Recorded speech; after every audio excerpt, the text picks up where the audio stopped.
Siliguri তেরাই Lions blood ব্যাংকের সহযোগিতায় ও Lions Club of Siliguri গ্রেটারের উদ্যোগে শনিবার আয়োজন করা হয়েছিল এক স্বেচ্ছায় রক্তদান শিবির ও ডায়াবেটিক রেটিনোপ্যাথি আই স্ক্রিনিং ক্যাম্পের। এদিনের এই শিবিরে শতাধিক মানুষ স্বেচ্ছায় তাদের রক্তদান করেন। শিবিরে স্বেচ্ছায় যারা রক্তদান করেছেন তাদের জন্য ছিল বিনামূল্যে তাদের রেটিনা পরীক্ষার ব্যবস্থা। ডায়াবেটিক রেটিনোপ্যাথি সম্পর্কে সচেতনতা বৃদ্ধি করতে এবং রক্তদানে মানুষকে উৎসাহিত করতে এদিন তাদের এই উদ্যোগ বলে জানান উদ্যোক্তারা। এদিনের এই শিবিরে প্রধান অতিথি হিসেবে উপস্থিত ছিলেন শিলিগুড়ি পৌর নিগমের ডেপুটি মেয়র রঞ্জন সরকার। এই শিবির সম্পর্কে শিবিরের চেয়ারম্যান দিলীপ আগরওয়াল জানান, 1 ইউনিট রক্ত 3 জন মুমূর্ষু রোগীর প্রাণ বাঁচাতে পারে, তাই রক্ত সংকট মেটাতে সকলকে এগিয়ে আসা উচিত। ব্লাড ব্যাংকে তো ব্লাড আমাদেরকে সাপ্লাই করতে হবে, this is the way to collect. And এর সঙ্গে আমরা একটা সবাইকে মোটিভেট করার জন্য ওনাদেরকে একটা করে সার্টিফিকেট, একটা মেডেল প্লাস একটা স্টিল বডি 1 লিটারের ভালো একটা জলের বোতল দেওয়া হচ্ছে। আর আমাদের হসপিটাল থেকে একটা প্রমোশনাল আজকে স্কিম ছাড়া হয়েছে, যারা আজকে ব্লাড ডোনেট করবে ওদের আমরা আজকে retina test free of cost করব। ওরা নিচে গিয়ে আমাদের ওপিডিতে সার্টিফিকেট দেখাবে and they are getting free facility.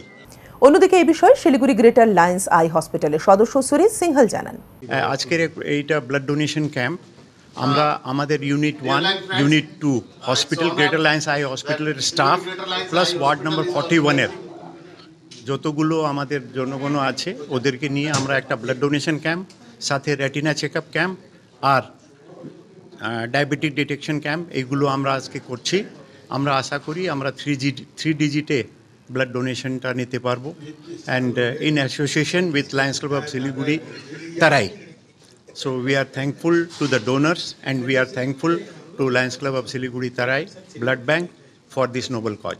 আমরা যারা এরা দেখছেন ওদেরকে আমরা আগ্রহ করি কি আমাদের এখানে কিংবা যে কোনো ব্লাড ডোনেশন ক্যাম্পে আপনারা নিশ্চয়ই ব্লাড দেবেন, এটাই আমাদের আজকের মেসেজ।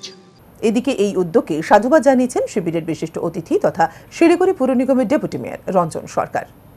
প্রায় 50 বছরের কাছাকাছি একটা বিশাল গৌরব নিয়ে ধারাবাহিকভাবে এই হসপিটালটা চালানো অত্যন্ত একটা কঠিন কাজ। কিন্তু আমাদের শহরের যারা নাগরিকরা যারা এই হসপিটালটার জন্য কাজ করছেন দিন রাত এক করে, তারা বিশেষ করে যে একটু পিছিয়ে পড়া সমাজের লোকজন, গরিব মানুষ, তাদের সেবার উদ্দেশ্য নিয়েই মূলত এই লায়ন্স হসপিটাল গ্রেটার এটা তৈরি হয়েছিল এবং খুব সাকসেসফুলি এটা চলছে। বিভিন্ন সময় আমাদের কাছেও প্রচুর পেশেন্ট, আমাদের শহরের প্রচুর পেশেন্ট আমাদের কাছে আসেন তাদের চোখের নানান সমস্যার জন্য, গ্লুকোমা থেকে শুরু করে রেটিনা থেরাপি থেকে শুরু করে রেটিনা স্ক্রিনিং থেকে শুরু করে এগুলো বাইরে করতে গেলে পরে অনেক অর্থের প্রয়োজন হয়। এই চোখকে বাঁচানোর জন্য, তাকে ভালো রাখার জন্য কি কি প্রয়োজন আছে, বিশেষ করে ডায়াবেটিক এখন সারা পৃথিবীতে একটা ভয়ঙ্কর ডিজিজ, প্রায় প্রচুর মানুষ আক্রান্ত, তাদের কাছে চোখটা বাঁচানো একটা বড় ব্যাপার। সেটা গ্রেটার লায়ন্স তারা সার্ভিস দিচ্ছেন, তারা করছেন, খুব ভালো একটা